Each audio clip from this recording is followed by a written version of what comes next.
Nina bakaqambula nkomo kuba silahlekile siyakofa umhlobo soshangane siyakhuleka nina besilo libumbene lesikhombisa ihora nazi indaba wena waza nendlebe mina ngiza nendaba angihlale kuzona ithondo. In respect of accused number 2, bail is fixed at an amount of 5,000 rand. In respect of accused number 3, bail is fixed at an amount of 10,000 rand. Enkantolo yemantshi ebilabila eLimpopo isibatetele ngebheyili abasolwa ababili ecaleni lokuqhakeza eplazini likaMengameli wezwe uCyril Ramaphosa iPharaphara.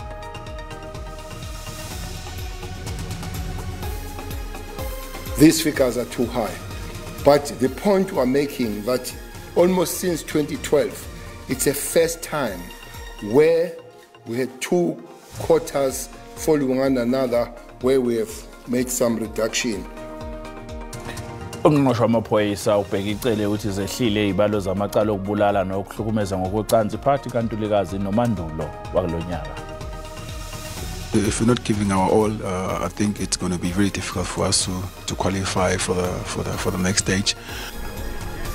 Ibafana bafana izoqala umkhankaso wayo ukuzama ukuhlungela indebe yomhlaba yango 2026 ngokubhekana neBenin kusasa enkundleni Moses Mabhida eThekwini.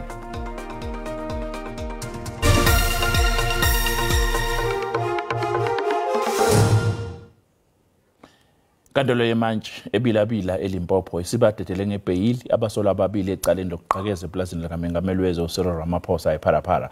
Laba izelamani uFloriana benondilanasho Joseph kanye nomsolwa wesithathu Emmanuel David kanti bebevele enkantolo yemantshi khona ebilabila eLimpopo. Emmanuel David, Floriana benondilanasho Joseph bathwesa amacala okuqhakeza, ucija itulo okuqhakeza kanye nokwebama. Izelamani-ke zakwaJoseph ziqale ngesonto elidlule ukufaka isicelo sebheyili. Batsheleke inkantolo ukuthi abokudabuka kuleli abanazo izihlobo kwamanye amazwe. Umbuso awuzange usiphikise isicelo sebheyili wathi basebenzisane nombuso ngesikhathi sophenyo. uFloriana utetele ngebheli ezinkulungwane ezisihlanu zamarandi kwathi uNdilinasho kwatetela ngebheli ezinkulungwane eziyishumi. It is in the interest of justice that accused number 2 and accused number 3 be released on bail with the following conditions. In respect of accused number 2, bail is fixed at an amount of 5,000 rand and will be refunded to accused number 2 in full at the conclusion of the case, provided that the undermentioned conditions are strictly complied with by accused number 2. In respect of accused number 3, bail is fixed at an amount of 10,000 rand. This amount may be paid in at the clerk of court, Bela Bela, or at any prison facility or police station.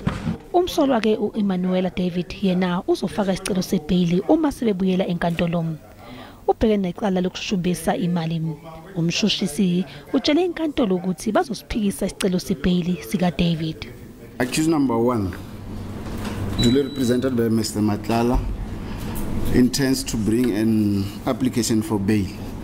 However, that application will be lodged with this court on the 6th of December 2023, which the state can indicate upfront that it will be an opposed bail application. Ngesikhathi kwebiwa imali, uFloriana wayesebenza eplazini iPhalaphalamu.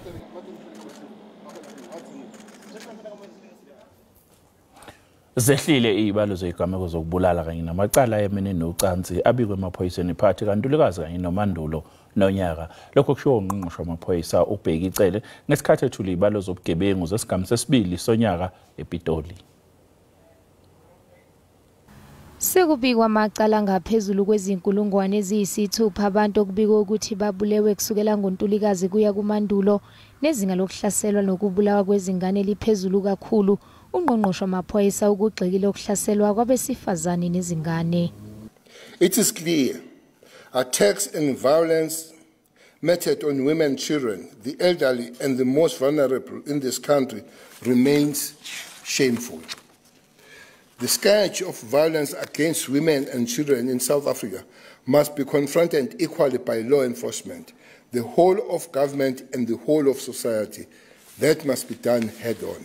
Ucele uthi amaphoyisa enza konke okusemandleni ukuthungatha bophe bonke labo abahlukumeza besifazane.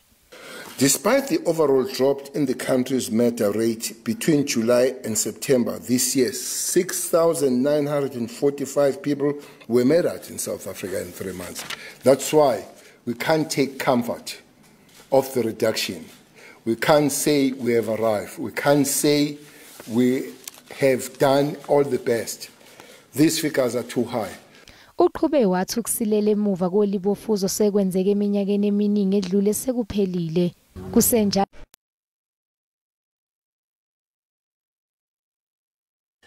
abanye abahlazi bezombusazwe bathi izelehla izinga lokwesekwa kwe-ANC kodwa isazoqhubeka ibe semandleni nasemva kokhetho lwangonyaka ozayo. Ukhetho lukazwelonke langonyaka ozayo selihlonzwe njengolumqoka kakhulu selokwaba nenkululeko kuleli sekuphela iminyaka i-ANC semandleni njengoba selokuyathatha intambo ngenkathi kuphuma uhulumeni obandlululo nje. Leli iqembu laqala kahle kakhulu kodwa libese libhekana nezingqinamba ekuhambeni kweminyaka. Ngo-2009 laphela liholwa khona nguJacob Zuma labe seliqala lehla izinga lokweseka kwalo ukhethweni njengoba kwasekusungulwe iCope ngo-2008. I-ANC yathola ihlale ngama-264 kwezingama-400 ePhalamende okuyizihlale ezasezingaphansi ngezi-15 kwezayitholwe yilo leli qembu ngo-2004. Kusukela lapho selokulehle njalo izinga lokweseka kwaleli qembu. Lokhu kushiya umbuzo kwabanye uthi ngabe lena inkomba yokuthi yawaphelela yini ANC amandla okubusa. Umhlaziyi wezombusazwe wasenyuvesi Wits uthi noma kunjalo bakhona basesohla ngothwini le-ANC. The ANC, weak as it is going to continue to win. Omunye ungodi kwezombusazwe uthi ubona kuzoba nohulumeni obumbano emva kokhetho lwangonyaka ozayo. My baseline scenario is that the ANC will fall below 50%. No other party will win an outright majority, and therefore South Africa is heading towards a coalition arrangement at national level and in some provinces. Njengamanje Parliament ANC seyiqembu elinezihlalo eziningi njengoba ine230 ezihlalweni ezingama400 sezizonke. iDA inezihlalo ezingama84 bese kuthi EFF ibe nezihlalo ezingama44 kanti amanye amaqembu ahlukaniselana lezi ezinye eziyishumi. Omholi we-DA uJohnston Ezen uthi kubonakala sengathi amaqembu abusa ngokubambisana esifundazweni iGauteng azoyiketula i-ANC esikhundleni okhethweni oluzobanjwa ngonyaka ozayo. It is important because it is the first registration weekend in South Africa for the upcoming election. And as voters prepare to register this weekend and to cast their ballots in the elections next year, I've got some exciting news to share with all of you here today and all of you watching. And I can today confirm that according to the DA's latest internal polling, which is backed up by polling done by independent organizations like the Social Research Foundation and the Brenthurst Foundation, the multi-party charter has overtaken the ANC as the largest political movement in Gauteng. The latest polling has the multi-party charter polling at 45% in Gauteng. That's just 6% away from a 51% majority. What do we say to that?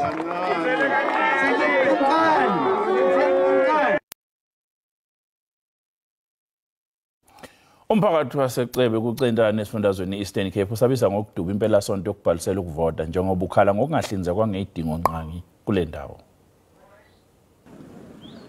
Lendawo yayifudula inebhlorho kodwa kunyaka ophelileyo ngoDisemba yatshatyalaliswa kuba kuthiwa kuzokwakhiwa ibhlorho entsha khona kuze abantu bakwazi ukuwela kulomlambo kodwa kubena namhla oku abantu basawela ngaphansi kwemeko ezinzima efaka ubomi babo esichengeni usuku nosuku. We can't accept that. We can't continue to vote asibone uhulumende akasijonge. Sifuna ke ngoku uhulumende akakwazi ukuthi asijonge sizokwazi uqiniseka nathi siyaqithwa njengabavoti balapha eMzantsi Afrika. Ukufikelela kumaziko ezempilo ngumngeni omkhulu nanjengoko abantu balommandla behamba imigama emide ngaphambi kokuba bafike apho bazofumana uncedo khona. Sivotile singavotanga kodwa sifuna ikliniki yethu mayibe khona. Ngoba into basithi asizovota ayizosinceda ntweni lonto. into esifuna iklinikhi yethu besithenjiswe ngurhulumente ba uzasenzele esasiyoyicela. Abantu abatsha kulommandla bathi ukunqongophala kwamathuba emisebenzi, ukukhulelwa kwabantwana abasebancinci nokunyuka kweqondo lolwaphulomthetho ngumngeni omkhulu. Ingxaki esinayo ukungabikho kweklinikhi and ke ngoku i-tendency yomitha kwabantwana ininzi. Urhulumente wasekuhlaleni kulommandla eMnquma Local Municipality uthembise ngokuba izikhalazo zabahlali zizawudluliselwa kumasebe achaphazelekayo. Ndinkululeko Nyembezi, weendaba ze-SABC kuCentane. Mbukelo sasiqoke itolo kanti uma besibuya sizophathela udaba oluthi there's only one person attending 1,500 trucks. One person at SARS. One person where we stamp at Home Affairs. Uqubuke udlame phakathi kwabashayeli bamaloli nabashayeli bamatekisi emgwaqeni othela wayeka u-N4 eComart report eduze ngemuva kokuthi abashayeli bamaloli bevale lo mgwaqo. Mbukeni lolo daba lingezinye izindaba esiyiphethe uma ngabe sibuye itolo.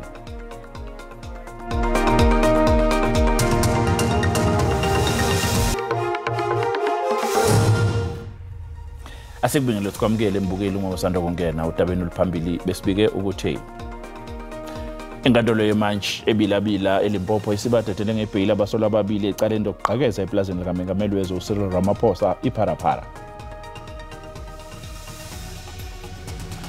Bukela sikhumbuzeke ukuthi lezi ndaba zikhona ku-YouTube na ku-SABC Plus. Wena kumele ukwenze ngena kuzona uyicinga amagama athi SABC Izindaba na kanjani ngiyakuthembisa uzoyithola lezi ndaba njengoba zinjalo. Abasolwa abangama-65 abasolwa ngokuqubuka ibhelu zangoNtulikazi wango-2021 KwaZulu-Natal sebethweswe icala lokucija itolo lokuzama ukubulala inhloko yamajaji uRaymond Zondo kanye nokuvukela umbuso.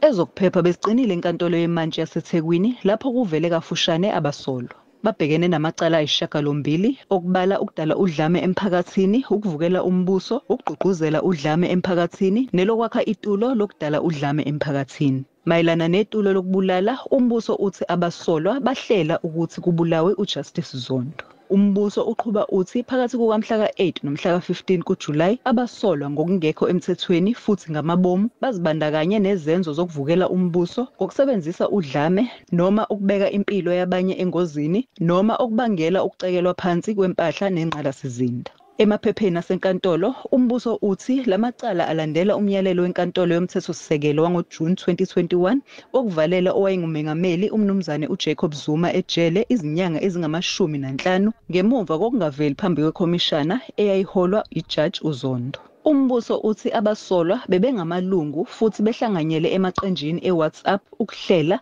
noma ukubhebhezela izigameko zodlame. Umbuso othi bekuhloswe ngazo ukuthi uZuma akhululwe. The state has added charges of terrorism, sedition, as well as attempted murder. So in terms of the state's case, we're going to put our best case forward. As mentioned by the magistrate in court, the evidence is, the investigations are huge. You know, there's lots of investigations to undergo, and the evidence as well. It's just voluminous. Icala lihlehliselwe umhla ka-30 kuJanuwari ngonyaka ozayo enkantolo enkulu yaseThekwini. NginguNonhlakanipho Magwaza ezindabeni ze-SABC eThekwini.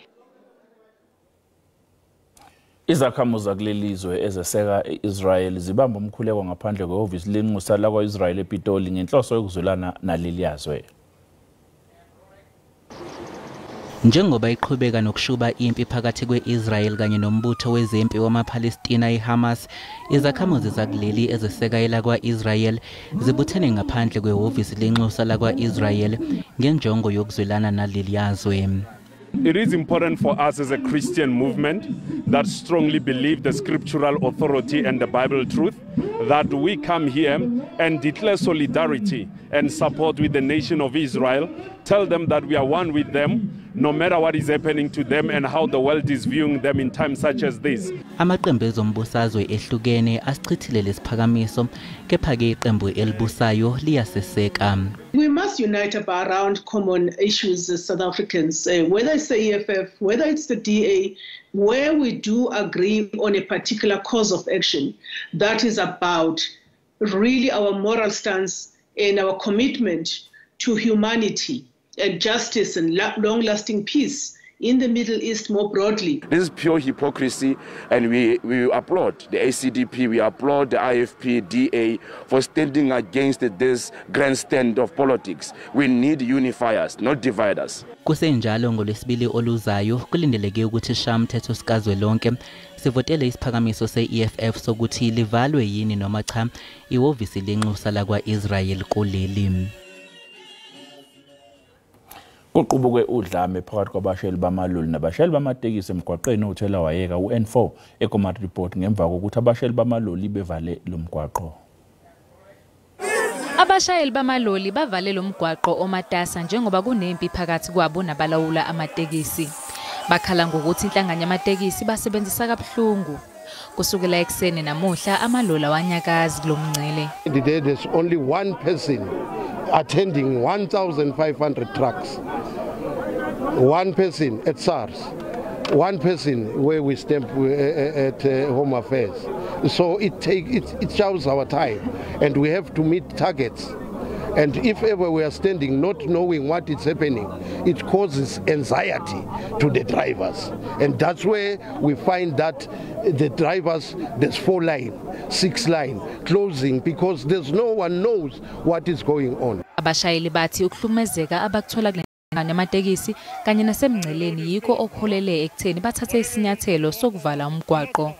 If they find you parking on the left side of the road, far left side of the road, they flatten your tires. They said, you know, you are causing chaos on the road. Umnyango wezokuphepha komphakathi sikuzoba nomhlangano okudingidwa kuwo indlela eyaphambili. MEC Vusijongo is expected to come here to receive a proper briefing with a view of ensuring that the road gets fully opened and there are no longer blockages. Amalungu enhlangano yamatekisi awatholakala ukuba aphawule kanti abashayeli bamaloli sebenike abaphathi bomngcele izinsuku eziyishumi kuphela ukuthi baxazulule lenkinga. Isikhulu senkampani iRand Water uSipho Msayo seyiphikile insolo zokuthi ubhekene nezingqinamba zokusabalisa amanzi ngenxa yokuthi inqalasizinda yeRand Water isindala kakhulu. iRand Water ithi ayinazo ingqinamba zokusabalalisa amanzi endaweni eziningi kwamanje futhi bonke omasipala bathola amanzi anele kuyo. Isikhulu sayo uSipho Msayo sithi asiqonde ukuthi kungani kunezindawo ezingenamanzi njengoba bona bekhiqiza anele. We supplied an additional 6.1 more water into the system against required 1.2. So we are and will continue to provide our municipalities with water. Numbers don't lie. The reality of it is that we are putting into the system more water than water that has been ordered.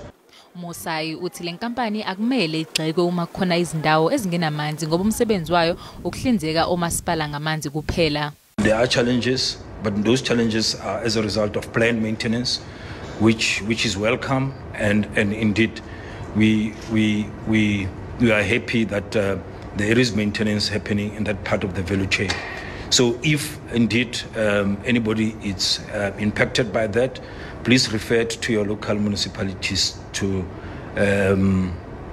get a perfect indication of what is happening and when will the water be restored if there are challenges. iRand Water isichithe izigidi ezingaphezulu kwama400 zamarandi ekulungiseni inqalasizinda yayo kanye namabhiliyoni amabili amarandi ekuthuthukiseni. Okhismusu sheshe wafika emphakathini waseKetberg esifundazweni Eastern Cape. Uhulumeni wesifundazwe uhlinzeke izakhamuzi ngezindle ezicela emakhulwini amabili. Imincili engena kwindlu yakhe entshakraca. Lenkondekazi neminyaka eyi-92 unobomvu noKrawuzana ukholelwa kuba isidima sakhe sivuselelekile ngenxa yoku. Phambi koko ebefihla intloko kwindlu ekwimeko emaxongo. Bendiphila kabuhlungu ngoba kaloku bendicinga ingqingo ngendikuzo kule ndawo ngekuyo. Wayibindlu bendihleli kuyo ingeyondlu. Kwakukho umoya nawe uziva usoyika. Enye yemingeni ejamelene nesebe lozinziso loluntu kukungagqitywa kweeprojekthi zokwakhiwa kwizindlu. Nangona kunjalo urhulumente uthi uyakhawulelana noku. Kule minyaka embalwa egqithileyo sike sanako ukuqhwalela ngendlela isebe belisebenza ngayo. Phofu loo nto ibangelwa yinto yokokuba kwiminyakanyana egqithileyo sike sasebenza kakhulu laa nto yoluma into ongakwazi uyiginya yadala ingxaki ke ngokulonto kwisystem isystem yanako ukuqhwalela kuba kwakukho iiprojekthi ezininzi ezinye zezo projekthi azakwazi ugqitywa. Iphondo lingasemva ngezindlu eziyi-650,000 ezisafuneka zakhiwe. Abongile Yankis kwiindaba ze-SABC eCutback.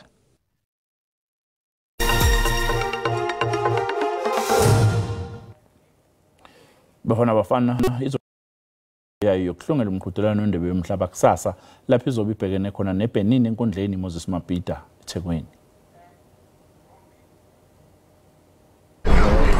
Ibafana izokwenza konke okusemandle nayo ukuzingenela umqhudelwano wendebe yomhlaba ngo-2026 kusephezulu kuyithemba kuleli qembu njengoba lisanda ukuhlungela we-Africa Cup of Nations nje ozosingathwa i-Ivory Coast ngonyaka ozayo.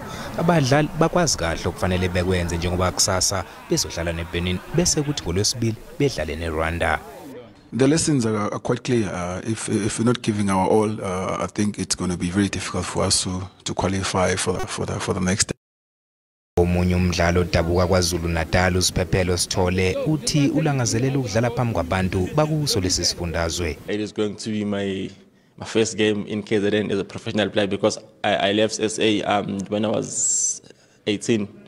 So I never played maybe in Mabhida Zolithini as a professional. Amaqembu ayishiyagalolunye azonqoba emaqoqweni asezwenikazi Africa azobe sengenela umqhudelwano wendebe yomhlaba ozosingathwa iCanada, iMelika kanye neMexico. Mbokele umhlahlo wesimo sezulu uyalandela emva kwekhefu.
Mbukile sakuqala phela sikuphathele zona usale kahle.